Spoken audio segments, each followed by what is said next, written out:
ब्राह्मणों को निमित्त बनाकर भगवान श्री कृष्ण ने यदुवंश का उपसंहार किया। ये बात सुनकर राजा परीक्षित ने एक प्रश्न किया। प्रश्न ये है कि यदुवंशी साप के अधिकारी हैं कि नहीं, और महात्मा लोग जो हैं वो साप देते हैं कि नहीं, और यदि साप दे भी दे तो वो लगे कि नहीं लगे। इन सब बातों को मन में रख करके परीक्षित प्रश्न करते हैं। तो पहली बात ये कहते हैं कि यदुवंशी साप के अधिकारी नहीं है। क्यों? यदुवंशियों की बात ही पहले क्यों की? बोले अपने हैं। राजा परीक्षित के संबंधी है ना यदुवंशी, तो जिससे जिसका ज्यादा प्रेम होता है वो उसको निर्दोष समझता है, और जिससे रिश्ता न हो, प्रेम न हो, उसको दोषी समझता है। ये संसार की रीति है। देखो, रामचरितमानस में एक प्रसंग आया है, जब शंकर जी ने पार्वती से कहा कि नारद ने विष्णु भगवान को साथ दे दिया, तो पार्वती का विष्णु के साथ तो कोई संबंध था नहीं, नारद के साथ संबंध था। नारद गुरु और पार्वती शिष्या। तो पार्वती जी ने ये प्रश्न किया कि क्या अपराध है रमापति कीन्हा, विष्णु भगवान ने ऐसा क्या अपराध किया कि हमारे सदगुरुदेव ने उनके साथ दिया। तो जो अपना संबंधी होता है वो निर्दोष मालूम पड़ता है, और जिससे कोई संबंध नहीं होता है वो सदोष मालूम करता है। तो राजा ने प्रश्न किया कि यदुवंशी तो सर्वथा निर्दोष है, बल्कि सद्गुणी है। ब्राह्मण्यानां वदान्यानां नित्यं वृद्धोपसेविनां। यदुवंशी कैसे है? ब्राह्मण्य है, ब्राह्मणों के भक्त हैं, ब्रह्म ज्ञानियों के भक्त हैं, महात्माओं के भक्त हैं। तो महात्मा लोग क्रोध भी करते हैं तो अभक्त पर क्रोध करते हैं, अपने भक्त पर, अपने सेवक पर तो क्रोध नहीं करते हैं। तो यदुवंशी तो ब्राह्मणों के भक्त हैं, सेवक हैं। दूसरी बात यह है क्रोध करने की कि किसी के पास संपत्ति तो बहुत हो, धन तो बहुत हो, लेकिन यक्ष वित्त हो गए। यक्ष वित्त माने यक्षों के पास धन तो बहुत होता है, रखवारी उसकी करते हैं, लेकिन देते किसी को नहीं है, उसका नाम होता है यक्ष। रखवारी करते करते मर जाते हैं, लेकिन निकालते नहीं है। मैं मर गई हूँ तो है, न बगई हूँ, मैं मर जाऊंगा तो मर जाऊंगा, लेकिन तुमको निकालूंगा नहीं। तो ऐसे जो सुमरे लोग होते हैं उनके ऊपर भी महात्मा लोग कभी कभी प्रयोग कर बैठते हैं। तो ये जदुवंशी लोग कैसे बोले, गदान्या नाम, ये तो गदान्य है। गदान्य माने उदार है, गदान्य माने उदार होता है। जो केवल घटोर संख होगा उसको बोलते हैं बद, बदती न गदाती, इसी बदा। जो वध हो माने कहे कि हम देंगे तो बहुत, लेकिन दे नहीं, उसका नाम होता है वध। हमारे गांव में एक बद शब्द चलता है, बड़ा बद आदमी है ये, बद आदमी है माने बहुत बुरा आदमी, गुंडा है। तो उससे जो अन्य हो माने उससे विलक्षण हो, कहे तो कुछ नहीं लेकिन दे बहुत, उसका नाम होता है वदान्य। वदान्य माने उदार। तो जदुवंशी बड़े वदान्य है माने उदार है। और बोले कभी कभी उदार हो और कभी कभी कंजूस हो, तो कहते हैं कि नहीं, नित्यम ब्राह्मण्यानाम नित्यम वदान्यानाम, सर्वदा के लिए ब्राह्मण भक्त है, सर्वदा के लिए उदार है। और दूसरी बात यह है कि जो लोग बड़े बूढ़े का सेवन नहीं करते हैं उनके अंदर नम्रता नहीं आती है। बड़ों के पास बैठे तो नीचे बैठने की आदत पड़ेगी, पाँव छूने की आदत पड़ेगी, सिर झुकाकर आदत बोलने, सिर झुकाने की आदत पड़ेगी, और नम्रता से बोलने की आदत पड़ेगी। और छोटे लोगों में बैठोगे तो बस डांटने की आदत पड़ जाएगी। कई लोग होते हैं ना, हर समय अपने बच्चों में ही रहते हैं और जोर जोर से बोल के डांट के उनसे काम लेते हैं। तो उनको कभी बड़े बूढ़ों के पास बैठना पड़े तो वहाँ भी वो जोर से बोल के अपना काम लेना चाहते हैं। ये लोग जो दुकानों पर सौदा करते हैं ना और अपनी शुद्ध करके अपनी बात मनवा लेते हैं, कमाई कर लेते हैं, तो वो साधुओं के पास भी जाए तो जोर से बोल के, ज्यादा बोल के, जिद करके अपना काम करवाने की कोशिश करते हैं। तो इसमें बात क्या है? तो बात यह है कि वो वृद्ध की सेवा नहीं करते हैं। आदमी को हमेशा बड़े बूढ़ों के साथ बैठना चाहिए, तो उसके नीचे बैठने की आदत पड़ती है, विनय से बोलने की आदत पड़ती है, प्रणाम करने की आदत पड़ती है। वृद्ध सेवा जो है, वृद्ध सेवा मनुष्य को निर्दम्भ बनाती है।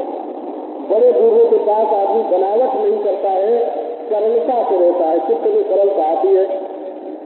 तो नित्यम वृद्धों के नाम जदुवंशी लोग तो हमेशा बड़े बूढ़ों के साथ बैठने वाले हैं, इसलिए उद्दंड नहीं है। उद्दंड नहीं है तो इन्होंने महात्माओं के साथ कोई उद्दंडता भी नहीं की होगी। और चौथी बात जदुवंशियों की ये बताई कि कृष्ण चेतसा, सबके मन में कृष्ण बसे हुए हैं।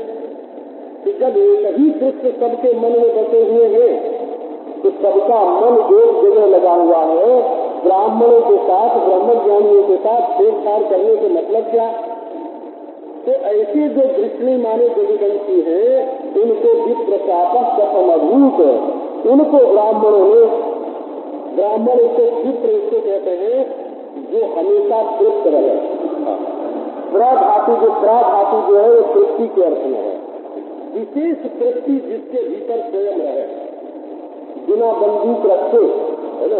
एक सैनिक होता है, छत्री होता है, उसके पास कोई बंदूक कोई सेना हो तो कहेगा हमारे बराबर कौन है, और वैश्य के पास बहुत संपत्ति हो तो कहेगा हमारे बराबर कौन है, और पुत्र के पास बहुत काम धंधा हो तो बोलेगा हमारे बराबर कौन है, इतना काम हम कर रहे हैं। लेकिन ब्राह्मण जो है उसको विशेष तृप्ति होती है, माने बिना श्रम के, बिना संग्रह के और बिना बल के वो अपने आप में ही विशेष तृप्ति का अनुभव करता है। इसलिए विप्र को विप्र बोलते हैं। विप्र शब्द का अर्थ विशेष तृप्ति वाला, प्रातृप्त, प्रा धातु जो है वो तृप्ति के अर्थ में है। तो ऐसे जो अपने आप में ही तृप्त रहने वाले महात्मा लोग हैं, इन्होंने कौन सी ऐसी उनको कमी पड़ गई कि जदुवंशियों को साथ दे दिया। यन निमित्त सदै सापो या दृशो दिवसत्तमा कथमीतात्मनां भेदः एतत् सर्वं वदस्व मे। हे द्विज सत्तमा, ये सुखदेव जी के लिए संबोधन है। द्विजों में जो सदाचारी है उनको द्विज सत्य बोलते हैं, और जो सदाचारी भी है और भक्त भी है उनको द्विज सत्तर बोलते हैं, और जो सदाचारी भी है, भक्त भी है और तत्वज्ञानी भी है उनको द्विज सत्तम बोलते हैं। तो सुखदेव जी महाराज कहते हैं कि एक तो द्विज है, दूसरे सदाचारी हैं, और तीसरे भगवत भक्त हैं, और चौथे ब्रह्मज्ञानी हैं। ब्रह्मज्ञानी होने के बाद भी उनके शरीर में भगवदाकार वृत्ति बिना किसी प्रयत्न के स्वयं निवास करती है। किसी किसी के हृदय में भगवदाकार वृत्ति तो रहती है, स्वयं रहती है, लेकिन वो किस लिए रहती है कि अंत में सेवा करेगी। क्या सेवा करेगी? तो जिसके हृदय में रहती है उसको उपाय करके भगवान के धाम में ले जाएगी। ढोना पड़ता है भगवदाकार वृत्ति को, जिसके हृदय में रहे अंत में उसको उपाय करके भगवान के लोक में ले जाती है। लेकिन ब्रह्मज्ञानी के हृदय में जो भगवदाकार वृत्ति रहती है उसको ब्रह्मज्ञानी का शरीर छूटने पर कोई सेवा नहीं करनी पड़ती।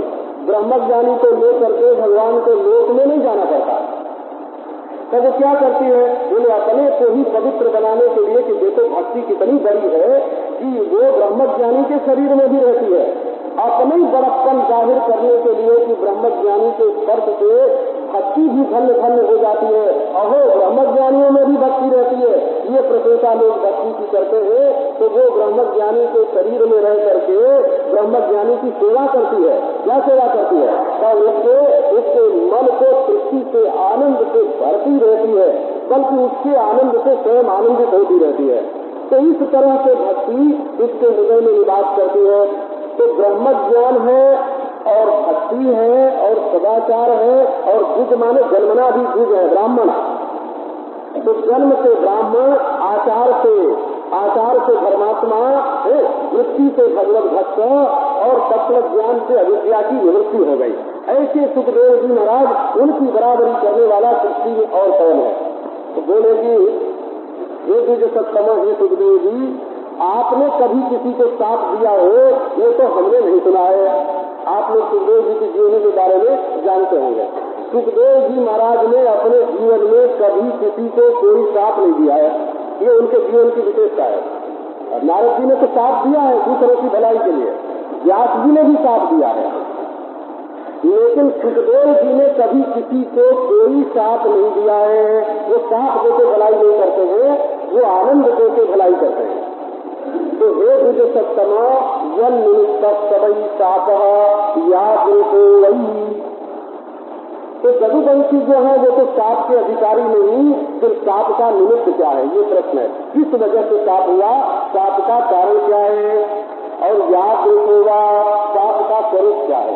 मन सबके लिए है कि किसी से बच जाए। जागृता शब्द का अर्थ है साप का स्वरूप क्या है, और जन्म निमित्ता का अर्थ है साप का कारण क्या है। अब एक और प्रश्न करते हैं, वो बहुत विलक्षण है। कथमेकात्मनां भेदः, एकात्मनां भेदः कथम। ये जो महात्मा लोग हैं ये तो परमात्मा से एक होकर के रहते हैं, इनको भेद दृष्टि कैसे हुई? इनको साथ दे दो। रामचरितमानस में तो आक्षेप किया है, क्रोध की द्वैतक बुद्धि बिनु, द्वैत की बिनु अज्ञान, माया बस परिच्छिन्न जड़ जीव की ही समान। क्रोध की द्वैतक बुद्धि बिनु और द्वैत की बिनु अज्ञान। क्रोध जो है वो द्वैत बुद्धि के बिना नहीं होगा, और द्वैत जो है वो बिना अज्ञान के नहीं होगा। तो ये सब के सब महात्मा एकात्मनां भेदः, एक आत्मा है, एक आत्मा ही माने ब्रह्म से अपनी आत्मा की एकता का इनको ज्ञान हो गया है। फिर भेद दृष्टि कैसे हुई, ये छूट कैसे पड़ गई इनकी दृष्टि में, भेद कहाँ से आ गया कि साथ दिया, एक प्रश्न ये हुआ। और दूसरा ये प्रश्न है इसी में से निकलता है, एकात्मनां जदूनां भेदः विग्रह कथम। जब सब जदुवंशियों का मन एक ही कृष्ण में लगा हुआ है, तब उनमें मतभेद कैसे हुआ, छूट कैसे पड़ी। भेद माने छूट, जदुवंशियों में फूट कैसे पड़ गई? क्योंकि उनका मन, उनकी बुद्धि, उनकी आत्मा तो एक परमात्मा में लगा हुआ, तब उनमें फूट कैसे पड़ गई? तो ये ऐसा कहते हैं कि महात्मा लोग जो कभी कभी साथ दे देते हैं ना, तो वो क्या होता है कि उस व्यक्ति का प्रारब्ध बड़ा जोरदार होता है, और जोरदार हो करके वो निमित्त बनाता है अपने भोग के लिए। तो वो महात्मा के शुद्ध अंतःकरण में जा करके अपना दर्शन देता है, और महात्मा जो बोल देता है किसी का अनिष्ट कर वचन, वो उसके बोलने से अनिष्ट नहीं होता है, वो पहले से जो होने वाला होता है वही बात उसके मुंह से निकल जाती है। वो तो सूचक है, महात्मा का जो वचन है वो अनिष्ट कारक नहीं है, बल्कि अनिष्ट सूचक है। अनिष्ट सूचक है माने जैसा होने वाला होता है वैसी बात उनके मुंह से निकल जाती है, क्योंकि महात्मा लोग कभी किसी का अनिष्ट नहीं करते हैं। साधु तो हो ही न कारज हानि, साधु पुरुष किसी का काम बिगाड़ता नहीं है, काम बिगाड़ना ये साधु का काम नहीं है। इसी से एक कवि तो कहते हैं कि महात्माओं के साथ तो गैर विरोध का संबंध भी श्रेष्ठ है। परम विरोधो की समम महात्मा भी है ना, दुष्ट से गैर करोगे तो वो तुम्हारा नुकसान कर देगा, और महात्मा से गैर करोगे तो कम से कम वो तुम्हारा नुकसान तो नहीं करेगा ना।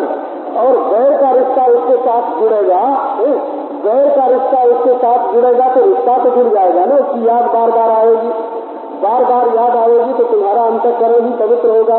तो गरम विरोधों की समम महात्मा भी, महात्माओं के साथ तो गैर विरोध भी अच्छे, फिर प्रेम हो गए तब तो कहना ही क्या। इसमें प्रेम की तारीफ करने के लिए गैर की बात कही गई है, गैर करने के लिए गैर की बात नहीं कही गई है।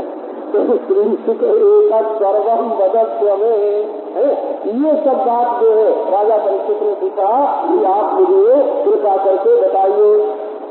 श्री सुख उवाच विव्रत वपु सकल सुंदर सन्निवेशम कर्माचरन् भुवि मंगलमाप्तकामः आस्थाय धाम रममाणोदार कीर्ति संहर्तु मयि शतकुलां निज कृत्य शेषः।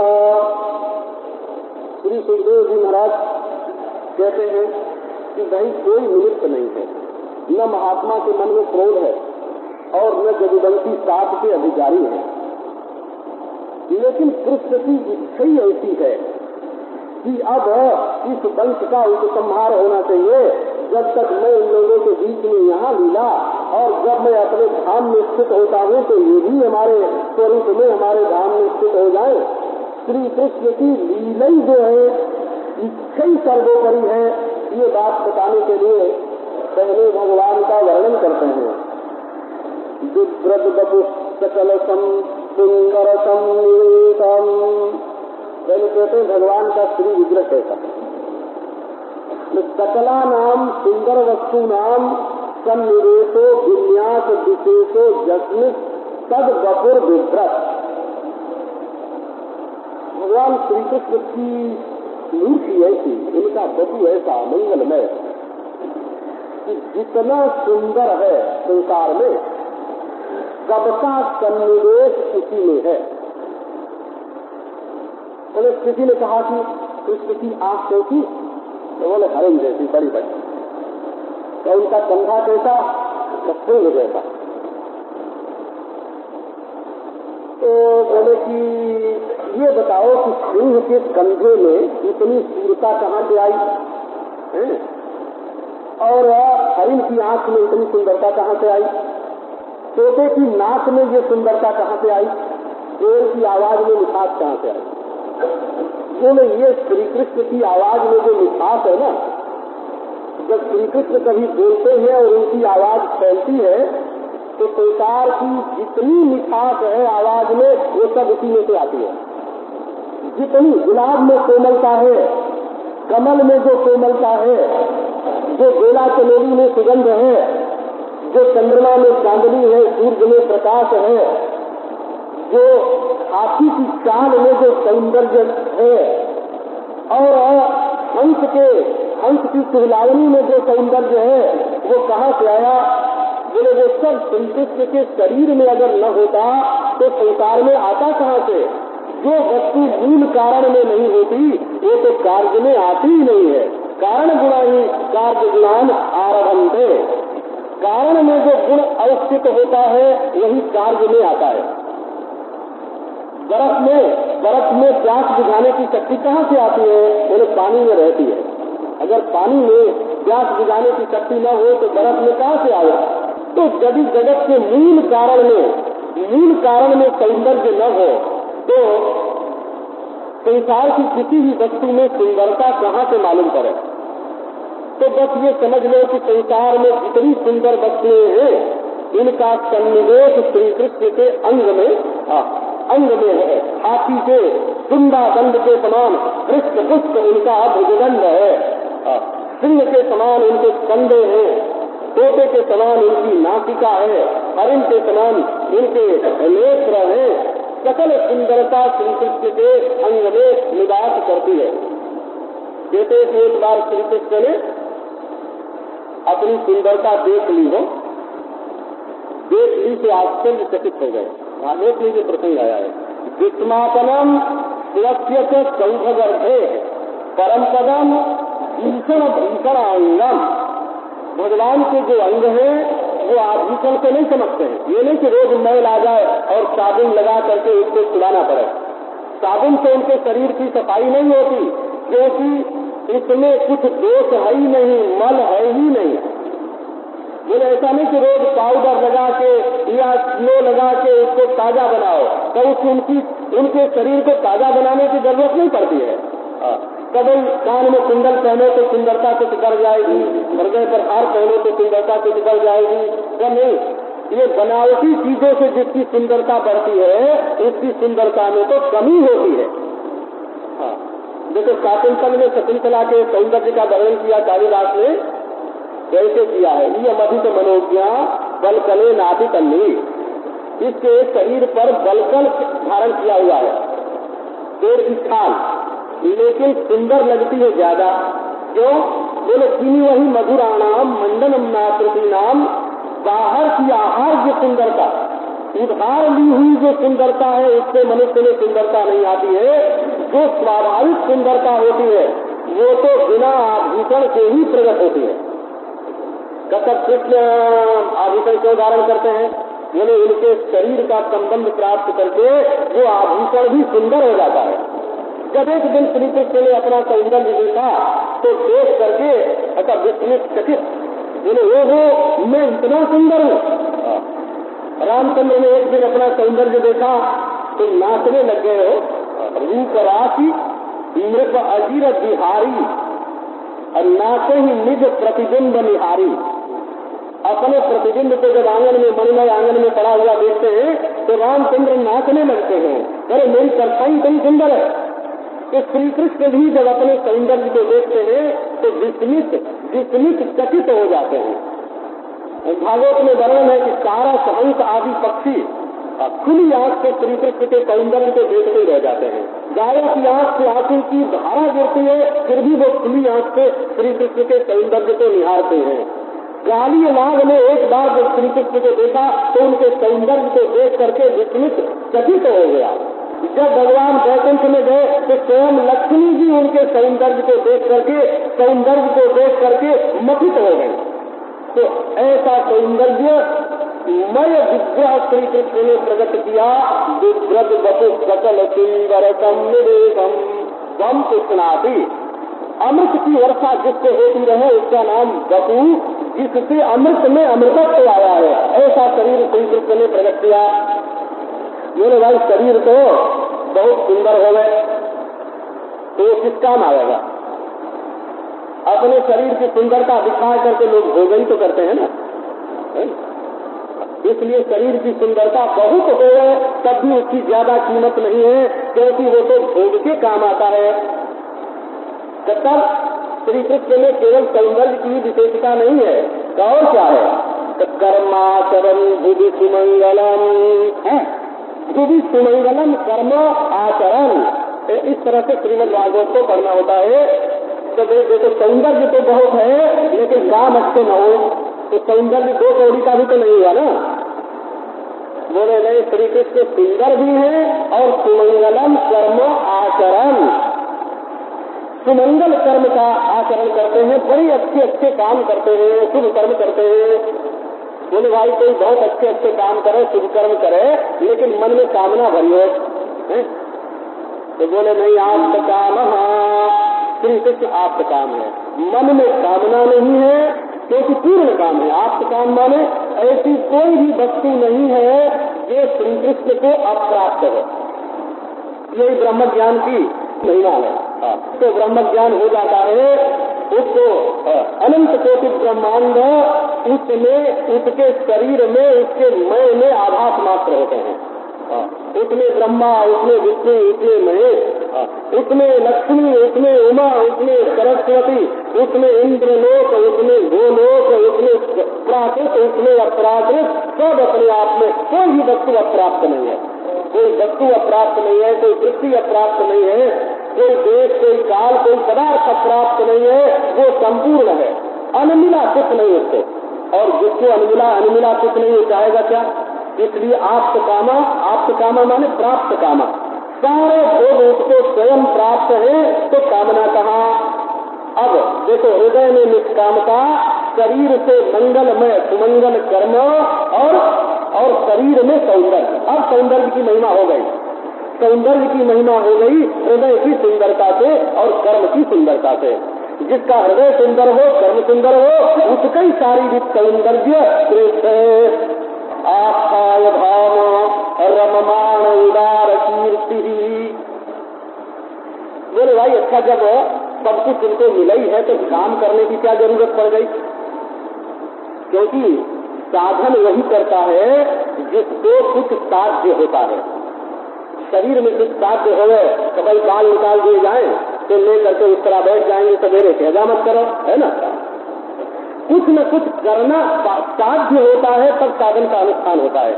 अब श्री कृष्ण को ऐसा कौन सा साध्य है, क्या प्राप्त करने के लिए वो रोज कर्म करते हैं मंगलमय? स्वर्ग तो पाना नहीं, वैकुंठ पाना नहीं, अंतःकरण की शुद्धि करनी नहीं, लोक में कोई ख्याति प्राप्त करनी नहीं, तब वो क्यों कर्म करते हैं?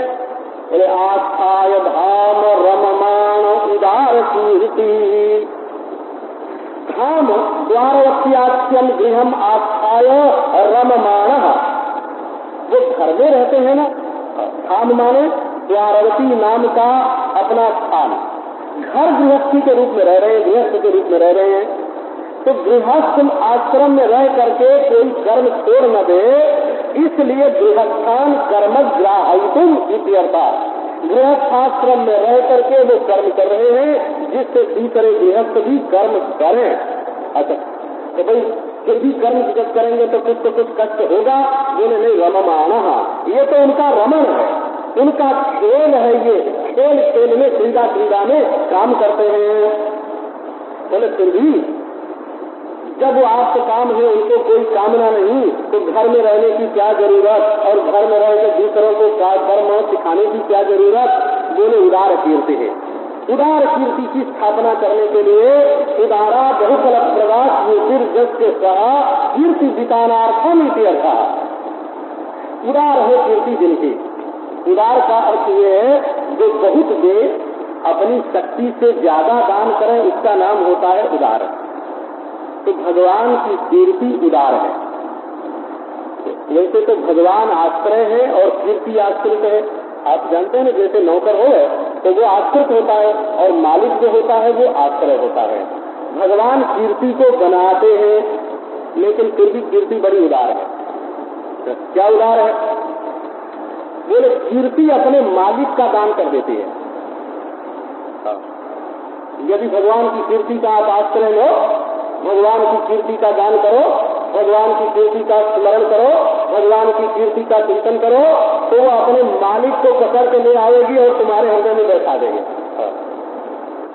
हमारे आश्रम में वृंदावन में इंडिया बाबा जी महाराज से कभी काम करने वाला सेवक था, तो उसको 10 रुपया दे के भेजा कि जाओ साग ले आओ बाजार से। अब वो बाजार में गया, थोड़ी देर के बाद खाली हाथ लौट आया। बोले क्या हुआ, साग क्यों नहीं लाया? बोले महाराज एक बड़ा गरीब था और बड़ा दुखी था, मैं तो उसको दे आया, हमारी तनख्वाह में काट लेना। तो मौत काट जाके दूसरे भी पैसे और जाके ले आते हैं। बोले अच्छा गरीब को दे दिया भाई, बढ़िया किया बढ़िया किया। तो भाई किसी के घर जाना था, महाराज ने कह दिया कि हम नहीं जाएंगे। कोर्ट लौट के आया, बोले महाराज मैं तो वादा करके आया हूँ कि आपको ले आऊंगा। अब आपको तो चलना ही पड़ेगा, है ना। तो देखो यहाँ मालिक तो नानू करता है और सेवक हाँ कर देता है, तो सेवक उदार हुआ ना। तो ये भगवान की जो कीर्ति है दासी सेविका, ये उदार है। ये पहले ही तो पहुंच जाती है किसी के घर, और जिसके घर पहुंच जाती है वहाँ अपने मालिक को बुला लेती है, अपने स्वामी का भी दान कर देती है। इसलिए भगवान की कीर्ति को उदार कीर्ति कहते हैं। ऐसी कीर्ति का स्थापन करने के लिए भगवान कर्म करते हैं। अब संहर तुमई छतकुलाम अब भगवान के मन में ये इच्छा हुई कि अपने कुल का संहार करना चाहिए। तो नहीं, भगवान अपने कुल का संहार क्यों करना चाहते हैं? लोग दूसरों का संहार करते हैं और अपने को बचाते हैं। तो दूसरों का संहार पांडवों का और कौरवों का तो सारा ही वंश क्षय हो गया। अब जदुवंशियों को तो बचाना चाहिए। बोले भगवान को अपने पराये का कोई भेद नहीं है भाई। उन्होंने कहा कि जैसे सारी पृथ्वी का भार उतारा, वो ऐसे इनका भी भार उतर जाना चाहिए। जैसे सब वैकुंठ के जो पार्षद उतरे हुए हैं, तो उनको जैसे भेज दिया वैकुंठ में, वैसे अब जदुवंशियों को भी भेज देना चाहिए। इसलिए उन्होंने अपने कुल के संहार की इच्छा की। इसी को कहते हैं स्थित कृत्य, क्योंकि यही एक कर्तव्य उस भगवान का शेष रह गया था और सब कर्तव्य पूरा हो गया था। काम क्रोध लोभ मोह सबका नाश हो गया, मनोराज्य का नाश हो गया। परंतु सम दम उपरति आदि जो शरीर में पहले से बैठे हुए हैं, बोले कि अब साध इनको भी छोड़ करके, बल्कि ये जिसमें रहते हैं उस द्वारका रूप अंतःकरण को भी छोड़ करके, उस अंतःकरण को भी छोड़ करके अब अपने स्वरूप में स्थित होना है। बोले बस अब ये जो है यही शेष है, ये जो शरीर का परिग्रह है, अंतःकरण का परिग्रह है, तो अब ये ही छूट जाए। ये जदुवंशी जो है ये भगवान के शरीर ही है, वो वृत्ति रूप शरीर है। तो कर्माणि पुण्य निदहानि सुमंगलानि गाय जगत कलिमलापहराणि कृत्वा कालात्मनानि बसता जदुदेवगे पिंडारकम समगमन मुनयो निवृत्ताः। अब श्री कृष्ण की इच्छा से, ईश्वर की इच्छा से ही इन महात्माओं के मन में साथ देने का संकल्प हुआ। ये निमित्त बताने के लिए आगे बोलते हैं कि कर्माणि पुण्य निदहानि सुमंगलानि। कर्म के लिए ही महात्मा लोग बुलाए गए थे कि ये आने, तो उनके निर्देशानुसार द्वारका में सब धर्म कर्म हो गए। तो भाई कृष्ण जहाँ रहते हैं वहाँ खुद ही बता के क्यों नहीं कर देते? बोले कि नहीं, श्री कृष्ण जिस समय प्रकट हैं उस समय तो बता देंगे और लोग कहेंगे कि देखो भगवान ने प्रकट होकर बताया। और जब भगवान प्रकट नहीं रहेंगे तब लोग किससे पूछेंगे? तो भगवान ने कहा कि नहीं, भगवान के बताए अनुसार नहीं, महात्माओं के बताए अनुसार कर्म करना चाहिए। भगवान प्रकट हुए तब भी महात्माओं के बताए अनुसार ही काम करना चाहिए। स्वयं भगवान भी महात्माओं की रीति से ही काम करते हैं। आपने सुना होगा भीष्म पितामह पिंडदान कर रहे थे अपने पिता को, शांतनु राजर्षि शांतनु को। तो जब पिंडदान करना हुआ तो हाथ निकल आया कि हमारे हाथ, मन शांतनु जी का हाथ आ गया कि इसका पिंड दे दे। तो भीष्म पितामह ने पिंडदान नहीं किया, रुक गए, डर गए। ब्राह्मण से पूछा कि शास्त्र में विधि क्या है? पिता के हाथ में पिंडदान करने की विधि है कि कुशासन कुछ पर पिंडदान करने की विधि है? तो ब्राह्मण ने कहा कि महाराज शास्त्र में विधि तो कुछ पर ही पिंडदान करने की है, हाथ में नहीं। तो बोले कि तब तो हम कुछ पर ही पिंडदान करेंगे, हाथ में नहीं। क्योंकि अदृश्य की जो उत्पत्ति होगी, अपूर्व धर्म की जो उत्पत्ति होगी ना, कर्ता के धर्म की उत्पत्ति शास्त्रोक्त विधि के अनुसार कर्म करने से होती है। हमारे तो बाप प्रसन्न है और हमारा कर्म ठीक है, आज पितर प्रकट हो गए, उनके हाथ पर पिंडदान कर दे, और कल हम नहीं रहेंगे, दूसरे लोग पिंडदान करने लगेंगे, कहेंगे पितर तो प्रकट ही नहीं हुए तो हम पिंडदान नहीं करेंगे। तो श्राद्ध की महिमा लुप्त हो जाएगी। इसलिए शास्त्र की रीति से पिंडदान करना, हाथ पर पिंडदान नहीं करना हो।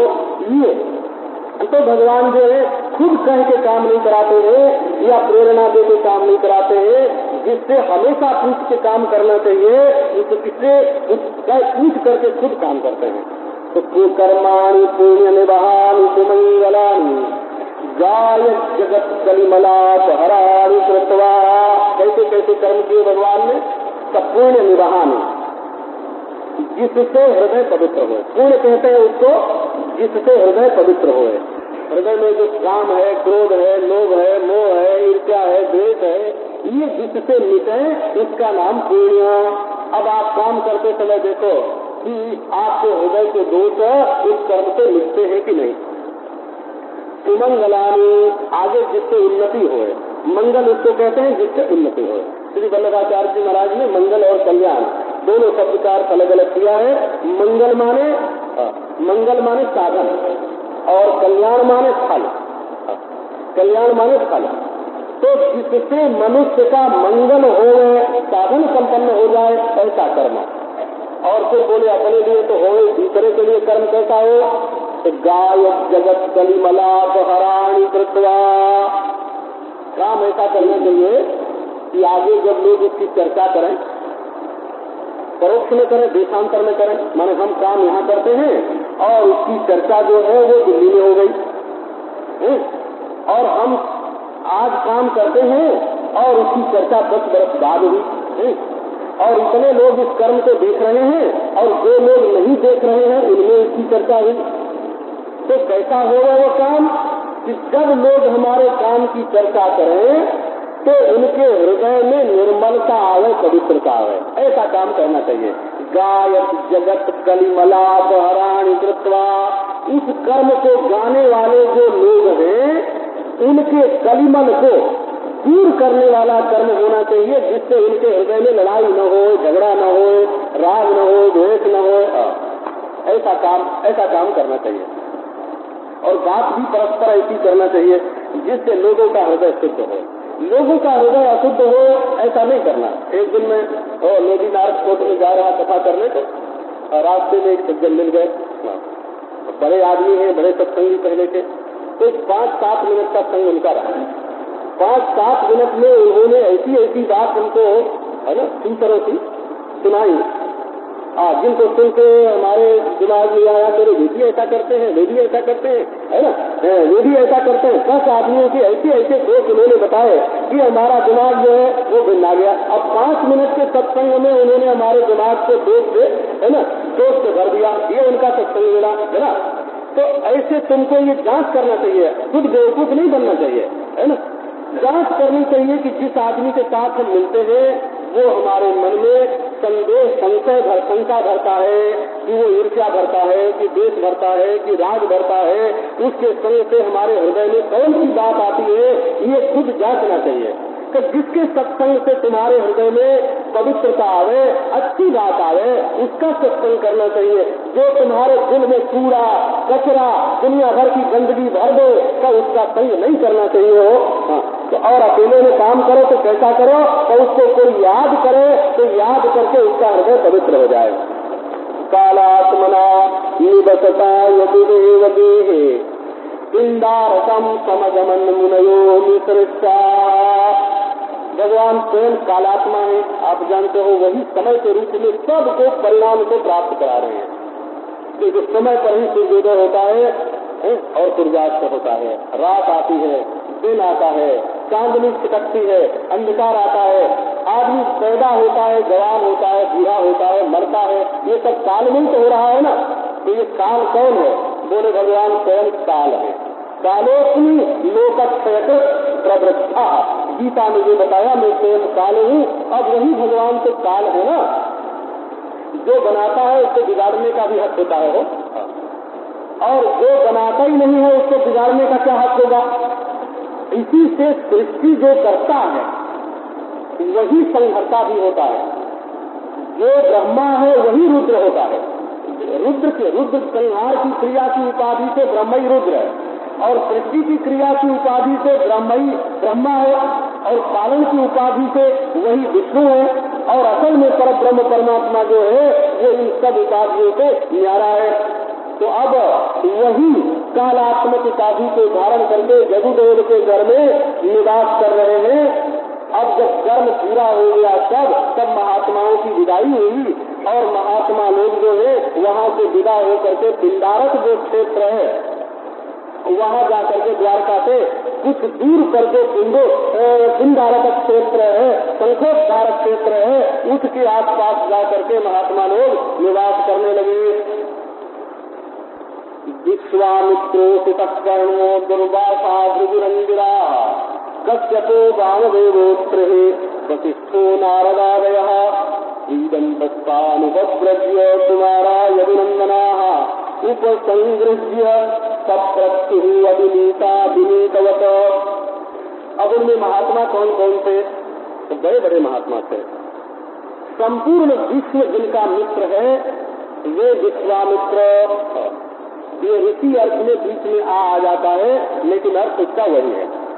जो विश्वामित्र का अर्थ होता है वही विश्वामित्र का अर्थ होता है, लेकिन विश्वामित्र कहने से विशेषण हो जाता है कि ये विश्व के मित्र हैं, और विश्वामित्र कहने से संज्ञा हो जाती है, एक ऋषि का नाम हो जाता है।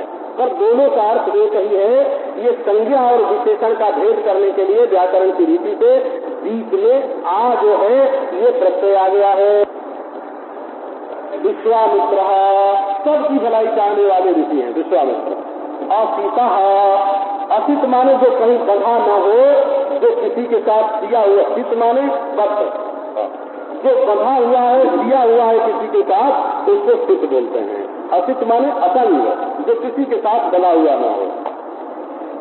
और कण्वा, कण्व माने जो कण भोगी हो, अपने लिए संग्रह न करे, कण कण चुन के खाए ले, उसका नाम कण्वा है। और दुर्वासा, दुर्वासा माने जो फटा कपड़ा पहने, कभी बढ़िया शौकीन कपड़ा न पहने हो। वासा माने, वास माने वासा वस्त्र, बदल। और दु माने बुरे बुरे फटे पीपड़े जो पड़े हुए मैले कुचेले, उन्हीं को लपेट करके शरीर में अपना निर्वाह कर ले। कभी नया कपड़ा, शौकीन रंगीन कपड़ा न पहने, उसका नाम दुर्वासा। ब्रजु, जिसने अविद्या ऋषि अज्ञान ऋषि बीज को बीन दिया है, भर्जनाथ ब्रजु, जो अज्ञान के बीज को बीन चुका है, उसका नाम ब्रजु। अंगिरा, अंग है जीव और अंगी है ब्रह्म, इन दोनों की एकता को जिसने जान लिया उसका नाम अंगिरा। कश्यप पश्यति पश्यतः पश्यत एव कश्यपो भवति। कश्यप माने दृष्टा, जो सबको देखता है, किसी के साथ जुड़ता नहीं है, जानता सबको है, पर न पापी से मिले न पुण्यात्मा से मिले, सबसे जुदा रहे, उसका नाम कश्यप। वामदेव, वामदेव माने शंकर स्वरूप हो, उनके रहने वाले। वाम, वाम माने उल्टा, दाएं चले, वाम पक्षी पार्टी होती है ना, दक्षिण पक्षी वाम पक्षी, तो जो वामदेव हो। दक्षिण देव कौन? जो आंख के सामने आके दिखे, और वामदेव ऐसे महाराज की आंख के पीछे रह के हमेशा ही छिपे रहे। उनके बुलाओ कि महाराज आओ हमारे सामने, तो जब पीछे जाए तो छिप जाए। ये वामदेव है, पीछे छिपे रहते हैं। इन्हीं को बताया उपनिषद में, वामदेव को गर्भ में ही ब्रह्म ज्ञान हुआ, तब वही अहम ब्रह्मास्मि थी, वो महावाक्य जो है ना, अहम ब्रह्मास्मि, वामदेव ऋषि का ही है। ये जो है बोले वाम, उनका प्रकाशित होते हैं। ये नेत्रादि के द्वारा प्रकाशित नहीं होते हैं, नेत्रादि को प्रकाशित करने वाले सर्वात्मा है। अस्त्री, जिनमें 3 गुण नहीं है, जिसमें 3 नहीं, दृष्टा दर्शन दृश्य का, प्रमाता प्रमाण प्रमेय का, जागृत स्वप्न सुषुप्ति का, सत्वरज तम का, जिसमें भेद नहीं है, इसका नाम अस्त्री। और वशिष्ठ, वशिष्ठ का अर्थ है जो सबको आच्छादित करके बैठे हुए हैं। ये वश आच्छादन करने वाली धातु है। एक वश धातु होती है वशीकरण वाली, चालक प्रकार के, इससे वशिष्ठ बनता है, तो इसका अर्थ होता है जो मन और इंद्रियों को वश में रखने को वशिष्ठ। और जब दंत सकार से वशिष्ठ शब्द होता है तब इसका अर्थ होता है जो सबको घेर करके परिपूर्ण होकर के ब्रह्म रूप होकर के बैठा हो तो वशिष्ठ। और नारद, नरद से एकदम नारम हृदयम, नारम ज्ञानम नर संबंधी ज्ञानम नारम, नर नारायण से जो ज्ञान प्राप्त हुआ है उसका नाम हुआ नार। नर का जो है उसका नाम नार, नर से एकदम नारम। नर नारायण ने जिस ज्ञान का उपदेश किया उसका नाम हुआ नार, वो जो उसका जो दान करे उसका नाम नारद। ऐसे बड़े बड़े महापुरुष जो है वो द्वारका में श्री कृष्ण की सन्निधि प्राप्त करने के लिए आए हुए थे। अब वो जब विदा हुए द्वारका से तो बड़े वीरों ने तो महाराज बड़े आदर सत्कार से पूजा पत्री करके अभिनंदन करके बड़े प्रेम से उनको विदा किया। परंतु जो लड़के थे उनके मन में ये बात थी कि ये लोग तो पुराने फैशन के श्रद्धालु हैं और हम लोग नई साइंस को जानने वाले हैं, नए विज्ञान को जानने वाले, अंधश्रद्धा श्रद्धा में फंसने वाले नहीं। चलो हम चल के इसकी परीक्षा करें, देखें कि है भी कुछ साधुता की कोई फंक्शन पालन कर। तो क्रीडंतस्तानुपद्रव्य कुमाराय विनंदना उपसंगृह्य पप्रच्छु अभिनीताभिनीतवत् ते देशयित्वा स्त्रीवेशैः साम्बं जाम्बवती सुतम् एषा पृच्छति वो विप्रा अन्तर्वत्न्यसिते क्षणा प्रस्तुं विलज्जति साक्षात् प्रभृता मोघदर्शना प्रकोप्यन्ति चित्रकामा ईषित् संजरयिष्यति। जात खेलते हुए क्रीडन्तः मन खेल रहे थे। खेलने का मतलब ये नहीं समझिए कि जैसे नन्हे नन्हे बच्चे खेलते हैं वैसे खेल रहे थे। ये महाराज कोई 50 वर्ष के थे, कोई 60 वर्ष के थे, कोई 40 वर्ष के थे। ये तो राजकुमार हो करके, राजकुमार होने के कारण ही इनका नाम कुमार था। ये सब बाल बच्चेदार पे हो, ब्याह हो गया था, सबका बच्चे हो गए थे, सबके नाती पोते भी थे। लेकिन आजकल जैसे खिलाड़ी लोग जो होते हैं ना, वो बड़ी उम्र में भी मैदान में जा करके खेल खेलते हैं, वैसे ये भी बड़ी उम्र में मैदान में खेल खेलने वाले थे। क्रीडन्तः कुमाराः यदुनंदनाः, यदुवंशी यदुनंदन जो राजकुमार है वे उनके साथ गए और जा करके अभिनीताः, मन में तो विनय नहीं है, बिल्कुल विनय मन में होना चाहिए, बाहरी विनय से काम नहीं चलता है। इसीलिए गीता में बताया कि आदमी सेवा भी करे और विनय भी, प्रणाम भी करे और प्रश्न भी करे, तभी ज्ञान नहीं होता। ये जो है ना, तब विद्युत प्रणिपाते न परिप्रश्नेन सेवया उपदेक्षंत से ज्ञानम ज्ञानिन तत्वदर्शिना, तत्वदर्शी ज्ञानी लोग तुम्हारे विनय को देख करके, सेवा को देख करके, प्रणाम को देख करके उपदेश भर कर देंगे। वो देखेंगे भाई बाहर से तो बहुत बढ़िया है, इसको पूछोगे तो बता देंगे। तो ज्ञान होगा कैसे? श्रद्धा लभते ज्ञानम तत्परः संयते इंद्रिया। महात्मा लोग उपदेश तो कर देते हैं, विनय देख के, सेवा देख के, प्रश्न सुन के, लेकिन जो श्रद्धालु पुरुष होता है वो उस ज्ञान को ग्रहण करता है। और श्रद्धा नहीं हो तो उन्होंने बरस दिया, लेकिन तुम्हारे शरीर पर तेल लगा हुआ है तो एक बूंद पानी भी नहीं जमेगा। ऐसे तुम्हारे अंतःकरण में अगर दोष है, अभिमान है, तो वो उपदेश जमेगा नहीं। तो अब अभिनीता विनीतवत, भीतर से तो विनयी नहीं है, बाहर से विनयी बने। और देशयित्वा स्त्रीवेशैः साम्बं जाम्बवती सुताम्, स्त्री के जितने देश होते हैं, इसका मतलब ये हुआ कि दाढ़ी मूछ तो होगी नहीं और बाल बड़े बड़े होंगे, और नहीं होंगे तो बाल भी लगा दिया, साड़ी भी पहना दी, आभूषण भी धारण करा दिए। जदुवंशी लोग बड़े सुंदर होते थे महाराज, देखने में स्त्री से समान लगने लगा। कौन? जाम्बवती का पुत्र सांब। ये भी बताया कि कुछ न कुछ वंश का प्रभाव है। जाम्बवती सुताम, जाम्बवती कौन है? तो जाम्बवान की बेटी, भालू की बेटी है। भालू की बेटी है तो नाना की ओर से, नाना की जाति का कुछ न कुछ असर आया होगा, है ना। तो जाम्बवती सुतम, और दूसरे बेटे का नाम नहीं लेकर के काम्ब का ही नाम क्यों लिया गया? काम्बम जाम्बवती सुतम ऐसा पृष्ठति वो विप्रा अंतर्वत्रियणा। और महाराज काम्ब जो है ये बड़ा वैज्ञानिक भी था, उसको देश बदलना भी आता था, और उसने तो सूर्य के तत्व को, सूर्य के रहस्य को प्राप्त कर लिया था। सूर्य इसके ऊपर प्रसन्न थे, माने सूर्य संबंधी विज्ञान जो है वो काम्ब को प्राप्त था। उसी विज्ञान से उसको संतान नहीं होती थी, तो सूर्य विज्ञान से उसने संतान प्राप्त किया था। बड़ा भारी वैज्ञानिक था वो। और इधर जब जाम्बवान की पुत्री जाम्बवती का बेटा, तो सब के सब उसको घेर करके ले आए, बोले ऐसा पृष्ठति, ये जो श्रीमती जी है ये आपसे कुछ पूछना चाहते हैं। हे महात्माओं, आप बताओ कृपा करके कि क्या बताने का? अंतर्वत्री अतितेक्षणा, देखो न ये सुंदरी जिसकी आंखें कजरारी, अतितेक्षणा का अर्थ कजरारी, और अंतर्वत्री गर्भवती है। प्रस्तुम विलज्जति साक्षात, स्वयं पूछने में शर्माती है। हे अमोघ दर्शन महात्माओं, आपका ज्ञान कभी झूठा नहीं होता।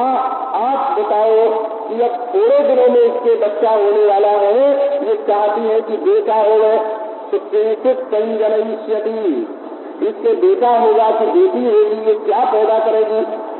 एवं प्रलब्धा मुनयस्तानुचिता नृप जनयिष्यति वो मंदा मुकलम कुलनाशनम। जब इस प्रकार आकर उन्होंने खगी की प्रलब्धा, प्रलम्ब धोखाधड़ी का काम किया। मेरे भाई, महापुरुष के प्रति जो धोखाधड़ी का काम किया जाता है वो उसके पास तो खटकता नहीं, वो धोखा उसका तो कुछ बिगाड़ता नहीं। करने वाले के पास वो धोखा जो है वो लौट जाता है।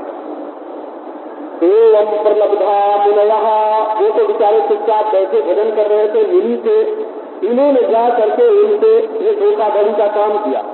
उनको क्रोध आ गया। भगवत इच्छा ही नहीं थी, वो जानते थे भगवान मत क्रोधिता, वो जानते थे कि भगवान इस समय श्री कृष्ण भगवान क्या करना चाहते हैं। बोले अरे वो मूर्खो, ये एक मूसर पैदा करेगी और उससे तुम्हारे वंश का नाश हो जाएगा। तत्कृत्वा संप्रस्ता विनिष्कृतादोदरम साम्बस्य ददुस्तस्मिन् मुसलम अन्वयस्मयम्। अब लोग सुन के सब के सब अत्यंत डर गए कि कहीं इनकी बात सच्ची न हो जाए। विश्वास नहीं हुआ हो साफ देने पर भी, तो छठ को पेट के ऊपर उन्होंने कपड़ा बांध करके और उसका पेट बड़ा बना दिया था कि गर्भवती है। तो जो कपड़ा खोला तो कपड़े के भीतर से एक अयस्मय माने लोहे का एक मीटर उसके भीतर से निकल आया। इसी से महाराज बोले ये जदुवंशी जो नौजवान थे ना, ये वैसे नहीं माने हो, महात्माओं पर वैसे श्रद्धा नहीं है। कैसे माने? बोले मूसल से माने।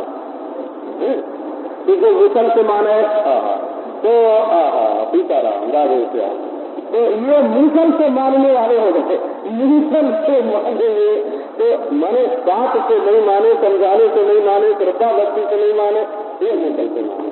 तो हम वस्तु मुसलम खलवयस्मयम, लोहे का मूसर निकला। किम कृतम मंदभाग्यैर्नः किम गदिष्यन्ति निर्जनाः इति दुष्कविता देहान आदाय मुसलम जगे। अरे हम बड़े अभागे मंदभागे, हम लोगों ने ये क्या खराब काम कर दिया, अब लोग हमको क्या कहेंगे, बड़े दुर्बल हो गए। और इस मूसल को लेकर के ये तो संस्कृत भाषा का शब्द है ना, मुसल शब्द जो है ये संस्कृत भाषा का शब्द है, ये कोई अरबी का, उर्दू का, फारसी का ऐसा नहीं, ये संस्कृत भाषा का शब्द है। ये जो अपने जो मुसलमान जिसको बोलते हैं वो संस्कृत भाषा के मुसल शब्द से बना हुआ नहीं है। तो वो कैसे बना है? तो वो मुसल्लम ईमान ऐसे बना है। ईमान माने है ना, लेकिन जैसे बोलते हैं ये आदमी बड़ा ईमानदार है।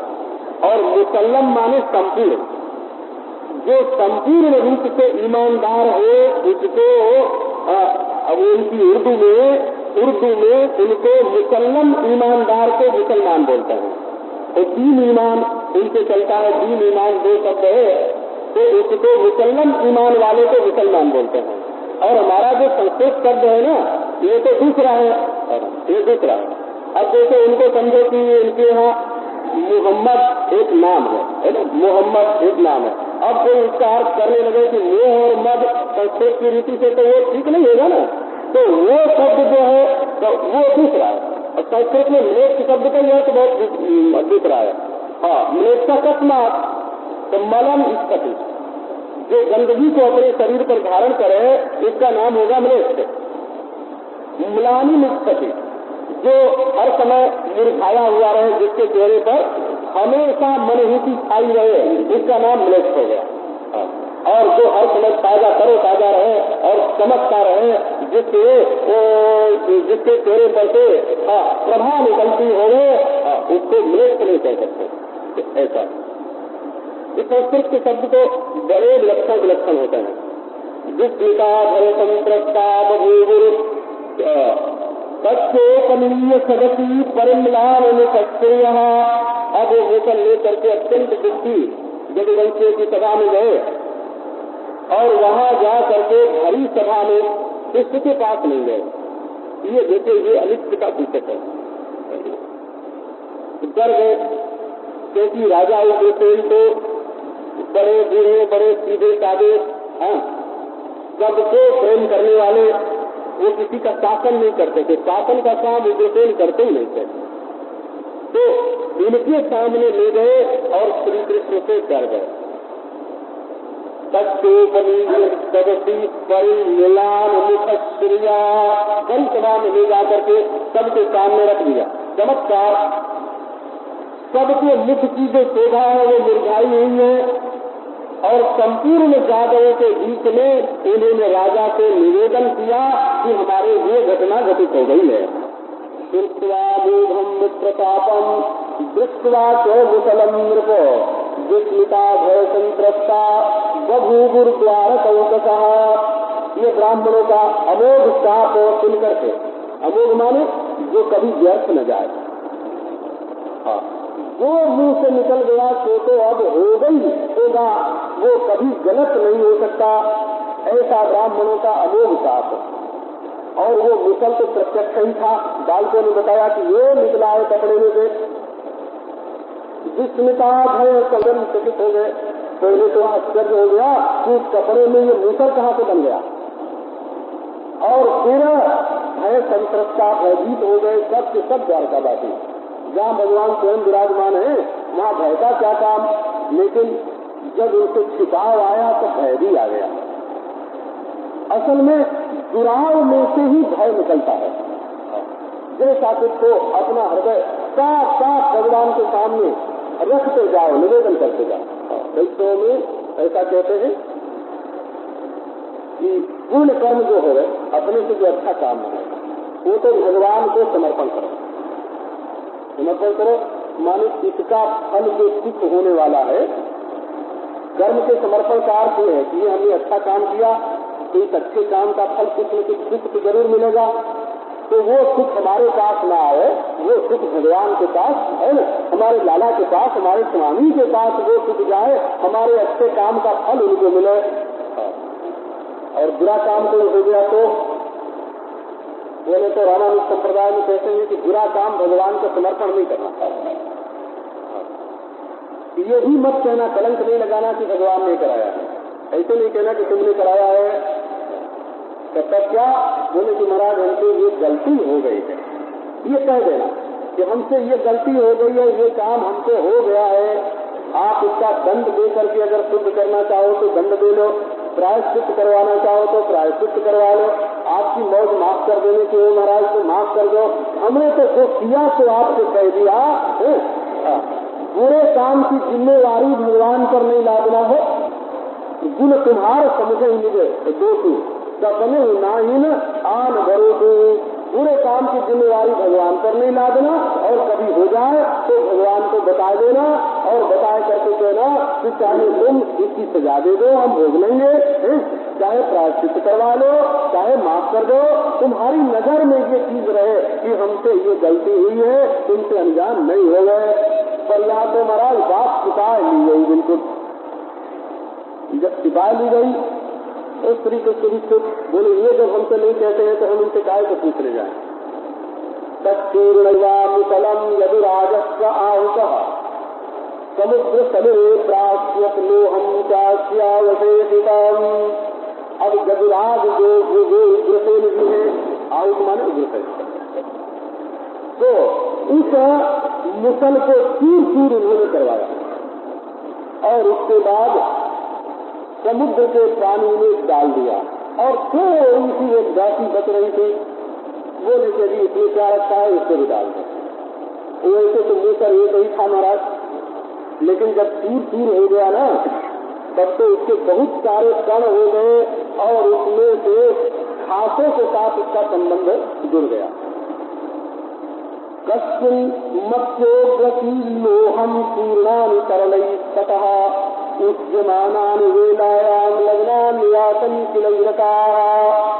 वो जो लोह का की जांची थी उसको तो किसी मछली ने निगल लिया और जो चूर था वो तरंगों में इधर उधर बहता हुआ तट पर पहुंच गया और वहां जा करके वो जो सीख इसी का मूज जिसको बोलते हैं, मूज है ना, उसके रूप में वो प्रकट हो गया।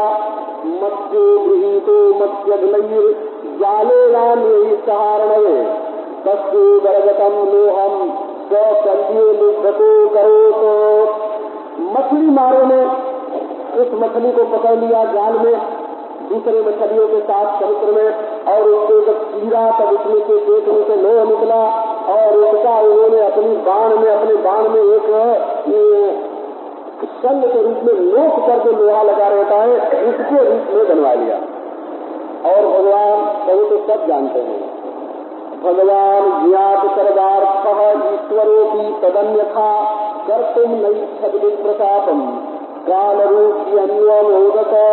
भगवान ज्ञात सर्वार्थः, भगवान सब कुछ जानते हैं, उनसे क्या छुपा है। अरे जो भगवान को जान जाता है वो सब कुछ जान लेता है।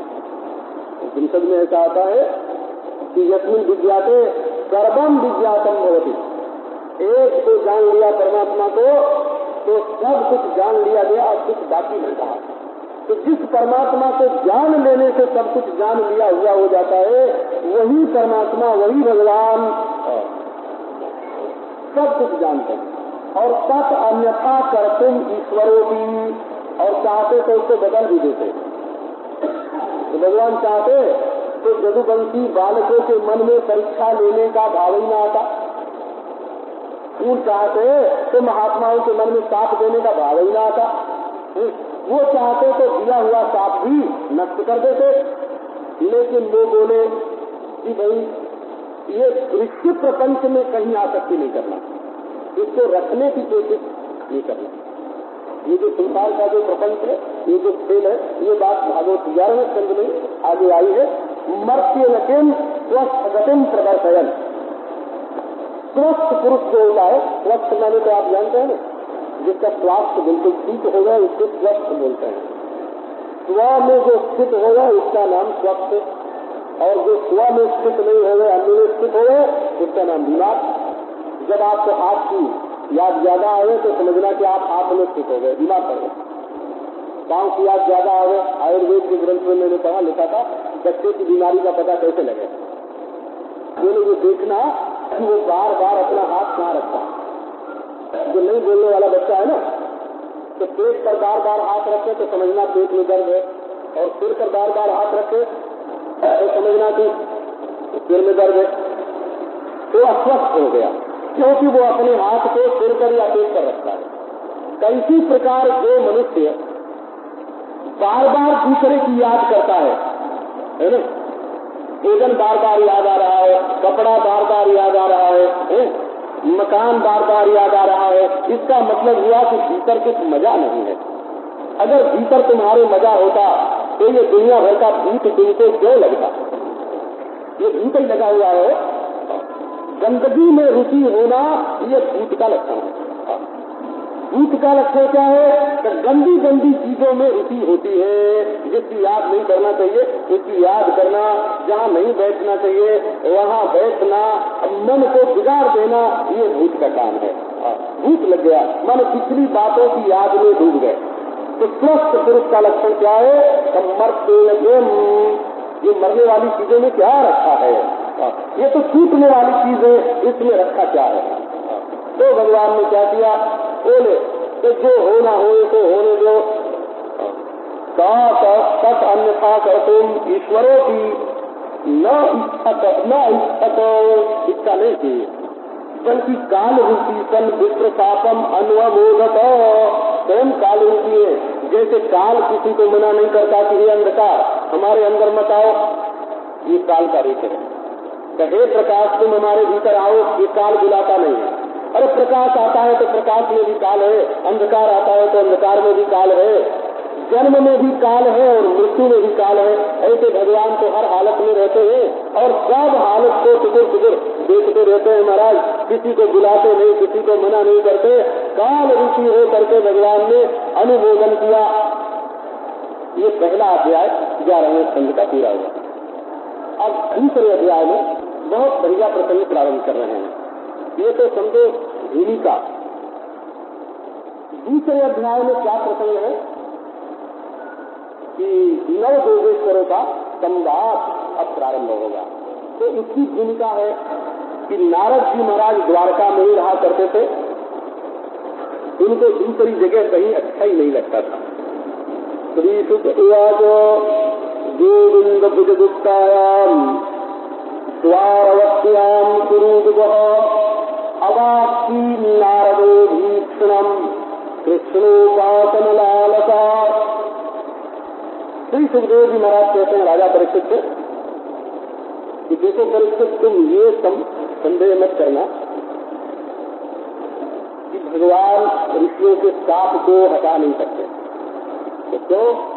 तो कुरुद्वः हो तो कुरुद्वः माने कुरुवंश को धारण करने वाले। जब अश्वत्थामा ने ब्रह्मास्त्र का प्रयोग किया था तो ब्रह्मास्त्र से तुम्हारी रक्षा करके भगवान ने कुरुवंश को बचाया था। तो तुम्हारा तो प्रत्यक्ष अनुभव हुआ ना, भगवान की शक्ति पर शंका नहीं करना। एक बात। दूसरी बात, श्राप को नारद को दिखा। नारद को क्या श्राप था कि वो 2 घंटे से ज्यादा कहीं टिके नहीं, लेकिन उस श्राप के होने पर भी बार निरंतर नारद द्वारका में रहते थे।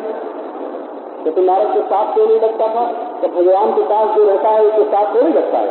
साप तो उसको लगता है जो भगवान से दूर रहता है। तो ये बात तो भगवान ने प्रत्यक्ष करके दिखा दी कि नारद पास बैठे हैं, उनको दक्ष का साप नहीं लगता है। और तुमको देखो अश्वत्थामा का ब्रह्मास्त्र नहीं लगा, तो वो भगवान अगर चाहते तो जदुवंशियों को महात्माओं का साप नहीं लगता, लेकिन वो चाहते थे इसीलिए लगा। तो ये वर्णन करने के लिए आज ये बड़ा उत्तम सत्संग का प्रसंग प्रारंभ करते हैं। गोविंद भुजगुप्तायाम द्वारवत्याम कुरुद्वः। कुरुद्वः माने परीक्षित, कुरुवंश की रक्षा करने वाले। ये द्वारका की बात है। द्वारका की बात है। द्वारका जो है भगवान का खास धाम है। द्वारका भगवान यत्र नित्यम सन्निहितो हरे। मधुर लीला की दृष्टि से वृंदावन श्रेष्ठ है, गजगिरी श्रेष्ठ है, और ऐश्वर्य की लीला की दृष्टि से द्वारका श्रेष्ठ है। जो ऐश्वर्य के उपासक हैं उनको द्वारका प्रिय है। तो क्यों? तो जो साकार से निराकार में जाना चाहते हैं, जो साकार से निराकार में जाना चाहते हैं ना, उनकी लीला तो द्वारका में ही। यमुना जी तो महाराज जाके गंगा जी में मिलती है और गंगा जी जाके समुद्र में मिलते हैं, और यहाँ द्वारका में वो समुद्र द्वारका में साक्षात विद्यमान है। जैसे कर्म की धारा भक्ति की धारा में मिले और भक्ति की धारा जाए करके ज्ञान समुद्र में, ज्ञान रत्नाकर में मिले, और वो जो है तो यहाँ तो द्वारका में तो ज्ञान रत्नाकर प्रत्यक्ष समुद्र, प्रत्यक्ष चैतन्य निराकार ब्रह्म के दरवाजे पर बैठे। द्वारका माने ब्रह्म रूपी समुद्र में मिलने का दरवाजा। देहोत्सर्ग जो है ना, देहोत्सर्ग जिसको बोलते हैं, वो तीर्थ पश्चिम समुद्र के तट पर ही देहेश्वर तीर्थ हो सकता है। वो पूर्व समुद्र पर नहीं हो सकता, दक्षिण समुद्र पर भी नहीं हो सकता। पश्चिम माने पीठ की ओर, पीछे की ओर, आंख के पीछे जो प्रत्यक्ष है परमात्मा, उसमें लीन हो जाना, वो लीन होने का देहोत्सर्ग का तीर्थ द्वारका है। द्वारका माने दरवाजा, काहे का दरवाजा है? तो ब्रह्म धाम में प्रवेश करने का दरवाजा। अब उस द्वारका में द्वारवत्याम कैसी है? तो गोविंद बुद्ध दुष्टायाम, गोविंद अपनी भुजा के द्वारा उसकी रक्षा करते हैं। माने इस कारकों की और कोई धाम है, बैकुंठ धाम है ना, तो वहाँ गोविंद की भुजा से बैकुंठ की रक्षा नहीं होती। हाँ, वहाँ तो जय है, विजय है, भगवान के पार्षद है, दूसरे लोग बैकुंठ में बड़े भारी रक्षक बन करके बैठ ले लेके खड़े होते हैं। लेकिन द्वारका में तो स्वयं भगवान अपनी भुजा से द्वारका की रक्षा करते हैं। अथवा गोविंद भुज माने क्षत्रिय, भगवान की भुजा से। तो ये गोविंद भुजा यहाँ क्यों कही गई है? इसको ब्रज से मिलाने के लिए कहा गया है। थोड़ा ध्यान करना तो पता लगेगा। ब्रज जो है वो गोविंद बुद्ध दुष्ट है। गोविंद माने गायों के जो इंद्र है, गोविंद पद का अभिषेक हुआ ना, गोवर्धन धारण के बाद गायों ने अभिषेक करके भगवान को गोविंद बनाया। पर भगवान ने ब्रज की रक्षा कैसे की? गोविंद भुज दुष्टायाम, अपने हाथ से गोवर्धन उठा करके ब्रज की रक्षा की। तो वहाँ बाएं हाथ से गिरिराज को उठा करके ब्रज की रक्षा की, है ना। और यहाँ दाहिने हाथ में चक्र लेकर के, दाहिने हाथ में चक्र लेकर के द्वारका की रक्षा की। इसलिए गोविंद की भुजा से जैसे ब्रज रक्षित है और वैसे ये द्वारका भी रक्षित है। इसलिए यहाँ कोई पाप, कोई भी विघ्न आने वाला नहीं है। अब आप नारदो नारद जी यहाँ बार बार निवास करते हैं। अधीक्षणम, तो श्रीधर स्वामी ने कहा कि नारद जी महाराज ऐसे रतिया थे श्री कृष्ण के रूप के, या वो श्री कृष्ण जहाँ जाए वहाँ लगे जाए, तीन आप जाते हुए, कभी आगे आगे चल रहे हैं, कभी पीछे चल रहे हैं, कभी बगल में चल रहे हैं, हर समय कृष्ण के साथ नारद जी लगे हुए। अब महाराज कभी रुक्मिणी के घर में जाए, कभी सत्यभामा के घर में जाए, कभी कालिंदी जी के घर में जाए, तो उनको अच्छा न लगे, बोले बाबा जी हर समय साथ लगा रहता है। तो भगवान क्या करे? बोले पुनः पुनः प्रस्थापित होते बोले कि नारद जी आजकल बहुत दिनों से युधिष्ठिर जी की कोई खबर नहीं मिली। अच्छा महाराज मैं अभी ले आता हूँ। तो चले गए। जब नारद जी उधर गए, विदा किया, तो हाथ जोड़ लिया, माला पहनाया जी महाराज पधारो। जब वो गए तो वो रुक्मिणी के घर में, रुक्मिणी के घर में से निकलते हैं तो देखते हैं सामने दरवाजे पर वीणा बजाते हुए नारद जी खड़े हैं। फिर से कहा महाराज नमो नमः, तो बोले महाराज जी आया खबर में, तो तुरंत आ गए। अभी तुरंत अर्थ बारम्बार विदा करते हैं और बारम्बार नारद जी पहुंच जाते हैं। नारद जी ब्रह्म ज्ञानी है, वो ऐसा नहीं समझना कि नारद जी तो ब्रह्म ज्ञानी है ना, नारद जी तो ब्रह्म ज्ञानी है। तो बोले तब वो काहे के लिए ऐसा करते हैं? तो उनको यही अच्छा लगता है। उनका ऐसा स्वभाव ही है कि कृष्ण को देखे बिना उनको चैन नहीं पड़ती है। तो क्यों आ रहते हैं? तो कृष्णोपासन लाल कृष्ण के पीछे माने पास में अपना आसन लगा रहे, जहाँ जहाँ कृष्ण बैठे रहे और कृष्ण के बगल में उनका भी आसन लगा रहे। बस यही लालसा उनके मन में रहती है कि कृष्ण के पास हमारी बैठने की जगह हमेशा बनी रहे। लालसा माने उत्कंठा, कृष्ण के पास बैठने में बड़ी लालसा, बड़ी उत्कंठा उनके मन में है। कोनुराजन इंद्रियवान मुकुंद चरणाम्बुजम न भजे गर्भतो मृत्यु उपास्यम अमरोत्तमयी। बोला मुक्त होकर के नारद जी, ब्रह्मज्ञानी होकर के नारद जी ब्रह्मा के पुत्र हैं, ब्रह्मा के पुत्र हैं, ब्रह्म नर नारायण के शिष्य हैं, ब्रह्मज्ञानी है, मुक्त है। ब्रह्मसूत्र में एक सूत्र ही है, मुक्तोपसृष्टियत्व व्यपदेशा। मुक्त लोग भी जिसका भजन करते हैं, यम सर्वे नमन्ति मुमुक्षो ब्रह्मवादिनस्य। श्रुति कहती है कि मुमुक्षु और ब्रह्मवादी सब जिनके सामने सिर झुकाते हैं। बोले फिर बड़े बड़े मुक्त लोगों के मन में जिनके भजन की इतनी उत्सुकता है, उसका कौन भजन नहीं करेगा? तो कोनुराजन इंद्रियवान मुकुंद चरणाम्बुजम न भजे सर्वतो मृत्यु उपास्यम अमरोत्तमई। अरे परीक्षित, नारद जी की तो बात ही क्या, ऐसा कौन इंद्रिय वाला पुरुष है जिसकी आंख है, कान है, नाक है, जीभ है, जब नहीं रहेगी तब की बात हम नहीं करते हैं, जब तक है तब तक की बात करते हैं।